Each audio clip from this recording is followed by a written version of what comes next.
रहीम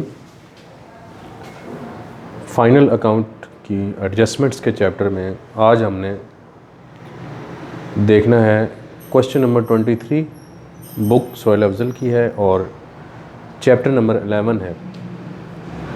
इसमें दो तीन बड़े अहम इश्यूज़ हैं। सबसे पहले तो इसकी जो एडजस्टमेंट्स हैं उसमें एक और ट्रायल बैलेंस के अंदर बाकी चीज़ें तो रूटीन में दी गई हैं, एक इसमें ट्रैवलर्स सैंपल दिया गया है।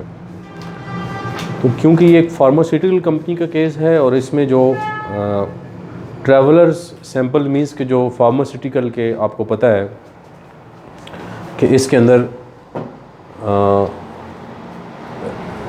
सेल एजेंट्स होते हैं। तो सेल एजेंट्स जो हैं वो सैंपल्स देते हैं, फ्री सैंपल्स। तो जो कंपनियां हैं वो फ्री सैंपल्स क्योंकि डिस्ट्रीब्यूट करती हैं और इसी तरह से ट्रैवलर सैंपल उन्होंने बनाए हैं और वो रखे हुए हैं। इसी तरह प्लांट है या कोई ऐसी चीज़ है, जो इक्विपमेंट्स हैं जो एसेट्स में आते हैं, उनको भी उन्होंने फ्री सैंपल के तौर पर कुछ रखे हुए थे। तो उस पर उसने 2700 के जो फ्री सैंपल्स हैं उन पर 33.33% डेप्रिसिएशन चार्ज करनी है। एक तो अहम पॉइंट जो है वो हमने ट्रैवलर सैंपल पर 33.33% चार्ज करना है, तो वो 900 आएगा, यानी कि 1/3 of traveller sample will be depreciation on traveller sample. तो 900 हमारे पास ये बन जाएगा। तो एक तो ये इसके अंदर हमने देखना है। दूसरा इसमें सबसे पहले जो है वो ड्राइंग्स हैं, कैश इन हैंड है, कैश एट बैंक, डेटर्स हैं। अच्छा, डेटर्स के ऊपर जो है वो ये नॉर्मल प्रोविजन है। इस पर भी हम पहले भी पिछले क्वेश्चन में बात की है कि एक इंक्रीज़ ऑफ प्रोविजन बाय होता है और एक होती है इंक्रीज़ टू या एट। तो क्योंकि ये इंक्रीज़ बाय के साथ नहीं है तो नॉर्मल अंदाज में बिल्कुल जैसे नॉर्मली हम करते हैं उस तरह से हमने इसको डेटर्स के अंदर यहाँ पर इसमें से माइनस कर देनी है और इसको न्यू प्रोविजन के साथ हमने इसको एडजस्ट किया। 2000 ऑलरेडी गिवन है, इसमें परसेंटेज नहीं है, और 2000 जो ऑलरेडी गिवन है वो माइनस करके आपके पास 2000 माइनस होगा, तो 12600 जो है ये नेट हमारे डेटर्स आ जाएंगे। इधर हम फार्मूला लगा देंगे जो B + A + N - O। तो यहाँ पर बैड डेट्स भी ज़ीरो हैं, इस क्वेश्चन में नहीं है, राइट ऑफ वाला भी नहीं है, और फिर जो न्यू प्रोविजन है वो यही 2000 हमारी होगी और 600 की ओल्ड प्रोविजन भी हमारे पास पड़ी हुई है।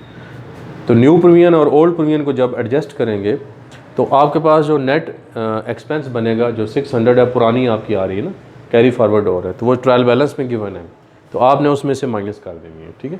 तो वो 1400 आ जाएगा। एक तो ये इशू इसके अंदर आ रहा है। उसके बाद फिर इंश्योरेंस का एक इम्पॉर्टेंट पॉइंट है कि रेंट एंड इंश्योरेंस जो आपके पास हैं, तो यहाँ पर 19,900 जो है वो है, और उसके बाद उसने एडजस्टमेंट के अंदर अप टू 1 मार्च उसने पेमेंट की हुई है, जो कि एनुअल 1200 की है, तो 2 मंथ्स की है, क्योंकि आपने एंडिंग डेट देखनी है। एंडिंग डेट आपकी 31 दिसंबर 2004 है, 31 दिसंबर 2004 की एंडिंग डेट है, और आपने अप टू 1 मार्च ऑफ 2005 इसको पे किया हुआ, यानी कि 2 महीने का एक्स्ट्रा दिया हुआ, जनवरी एंड फरवरी। तो जनवरी एंड फरवरी का जो है वो आपने इसमें से माइनस कर लेना। तो 1200 × 2/12, क्योंकि 2 मंथ्स की एनुअल जो 1200 के हिसाब से आपने दी है उसमें 2 मंथ्स आपके नेक्स्ट ईयर में फॉल कर गए, क्योंकि आपका जो नॉर्मल फाइनेंशियल ईयर है वो आपका 31 दिसंबर को ख़त्म हो रहा है। तो आप उसमें से माइनस करके प्रीपेड बनाएंगे और इसी का सेकंड पार्ट जो होगा वो प्रीपेड के साथ यहाँ पर आ जाएगा। तो ये एक इसके साथ आ गया इशू। बाकी रिटर्न्स हैं, डायरेक्ट एक्सपेंसेस दिए हुए हैं या इस किस्म की चीज़ें हैं, वो तो पहले भी आज कर चुके हैं।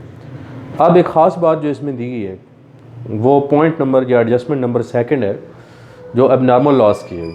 तो हमने क्वेश्चन नंबर 22 की जो लास्ट वीडियो अभी अपलोड की थी रिसेंटली, उस पर हमने ये डिस्कस किया था कि अगर तो लॉस आपका एबनॉर्मल लॉस है, एक होता है नॉर्मल लॉस और एक होता है एबनॉर्मल लॉस। तो अगर तो नॉर्मल लॉस है तो फिर तो वो रूटीन का है, उसको आपने नहीं लिखना, नेचुरल काजेज़ की वजह से है और अनअवॉइडेबल है, उसकी इंश्योरेंस नहीं होती। लेकिन अगर वो एबनॉर्मल लॉस है तो फिर आपको 2 इफ़ेक्ट करने हैं उसके। एक तो जब गुड्स आपकी चली गई तो मैचिंग कॉन्सेप्ट के तहत पहली बात है कि यहाँ पे टोटल अमाउंट ऑफ लॉस जो है वो क्रेडिट होगी, एक तो आपने यहाँ से माइनस कर देना। दूसरा इसने बोला है कि आउट ऑफ 20,000 12,000 जो है वो इंश्योरेंस क्लेम मिल गया, 12,000 इंश्योरेंस क्लेम मिला है, तो वो आपने माइनस कर देना है। उसमें से 20,000 में से जो 8,000 है वो हमारा आ जाएगा एबनॉर्मल लॉस, और जो बाकी डिफरेंस होगा, जो 12,000 हमारी रिकवर हो गया, तो वो जो रिकवर्ड अमाउंट है वो आपने यहाँ पर इंश्योरेंस क्लेम के अंदर लिख देंगे, क्योंकि वो आपका रिसीवेबल बन गया। अगर तो टोटली लॉस आपका कवर ना हो तो फिर आप एक्सपेंस में भी पूरा लॉस लिखेंगे और यहाँ पर ट्रेडिंग के अंदर भी वही 100% आपका जो लॉस है वो होगा। अगर अप टू सम एक्सटेंट या परसेंटेज आपकी कवर हो गई है तो फिर आपने उसके अंदर से वो माइनस करके इधर आ जाएगा, और बाकी का जो नेट लॉस होगा या एक्सपेंस को जो चार्ज करना है या प्रॉफिट को जो चार्ज करना है वो आपने मिनिमम जो उसका डिफरेंस होगा वो ले लेना है।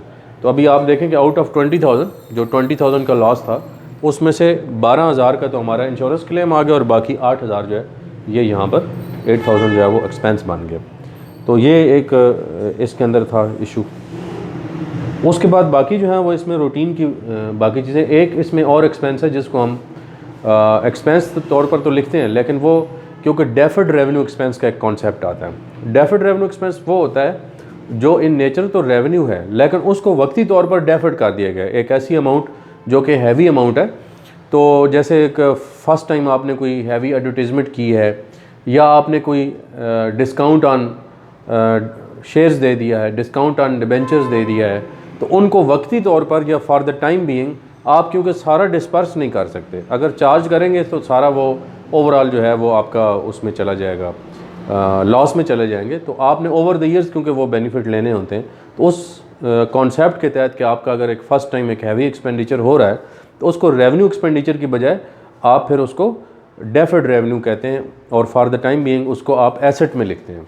तो ये एडवर्टाइजमेंट एक्सपेंस देखें, वैसे तो नॉर्मली वहाँ पे आता है लेकिन इसकी एडजस्टमेंट उसने बनाई है। इसी तरह से प्रीलिमिनरी एक्सपेंसेस हैं जो कि आप स्टार्टअप पे करते हैं, ठीक है। तो ऐसे बिज़नेस के स्टार्टअप एक्सपेंसेस हो गए या फर्स्ट टाइम एडवर्टाइजमेंट हो गई या इस टाइप के जितने भी एक्सपेंसेस होते हैं उनको हम डेफर करते हैं और वो यहाँ पर लिखते हैं, क्योंकि ये एक ऐसा एक्सपेंस है जो कि है तो एक्सपेंस नेचर का लेकिन ये बहुत हैवी एक्सपेंस है, और आपने फॉर द फर्स्ट टाइम उसके ऊपर किया है तो उसका लॉन्ग पीरियड आपने इसका बेनिफिट लेना है। तो आपने यहाँ पर हाफ कर दिया, उसने ये एडजस्टमेंट बनाई है ना कि write off half of the advertisement expense as an expense, तो वो आपने यहाँ पे ले लिया। तो इस तरह से आउट ऑफ 8,000 4,000 जो है यहाँ पे आ जाएगा और बाकी जो है वो यहाँ पे आ जाएगा। उसके बाद जब हम ये सारा कुछ इसके अंदर क्लोजिंग स्टॉक और बाकी चीज़ें तो लिखेंगे, ओपनिंग स्टॉक, परचेजेस, ये सब करके हम फिर ग्रॉस प्रॉफिट लेंगे, ग्रॉस प्रॉफिट को फिर कैरी फॉरवर्ड करेंगे और फिर इसका जब टोटल होगा तो दोबारा कंपेयर किया जाएगा। तो आप देखेंगे कि इसमें 5,910 रुपीज़ हमारा नेट प्रॉफिट आएगा। इस नेट प्रॉफिट को फिर हम आगे इसमें ऐड करेंगे कैपिटल के अंदर, क्योंकि ये नेट प्रॉफिट जो है वो आपको पता है कि वो पार्ट ऑफ द कैपिटल बनेगा, ओनर को जाएगा, वहाँ पर करके फिर हम इसको विद ऑल एडजस्टमेंट्स जब ये सॉल्व होगा तो ये हमारा आंसर जो है वो इक्वल आ जाएगा। आई होप कि ये आपको वीडियो पसंद आई होगी। Thank you very much.